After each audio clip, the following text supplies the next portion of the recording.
Kaya ayan guys, mukhang himig-himig ko dyan. Ang ganda-ganda ng tulog ko dyan guys. Pero medyo yung orasan natin is maingay na, kaya ayun. Kaya gumising ako ng dali-dali guys, kasi may trabaho nga ako. Pero ayan guys, minum tayo konti ng tubig. So ayan, back. And then kukunin na po natin yung ating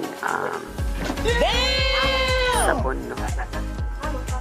Yan, surf, gagamitin natin ng sampa natin yan guys. Nagpapaputi po yan ng ating mukha. Ayan, yan ang ginagamit ko guys. Surf yellow guys. So super effective dun guys. Try nyo guys, try nyo. Magugustuhan nyo talaga.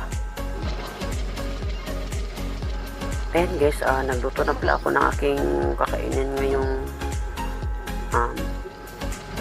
umaga. So ayan, yun ang kinakain ko guys tuwing umaga guys. So sarap din guys, no?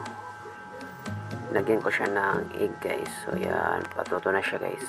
So ayan, sarap. Gusto mo kumain? Magluto ka ng sayo. Sarap. Gusto mo? Kung gusto mo kainin kita, char. Lumabas ako guys, kumain ako ng BBQ char, banana Q or BBQ na lang guys, para madalit. Tapos ayan guys, tinuturo-turo ko pa ng news yan. Gusto ko, sarap talaga yan guys, promise. Natitikman nyo talaga, ang sarap ko talaga guys. So ayan, pag natikman nyo guys, again pupunta sarap.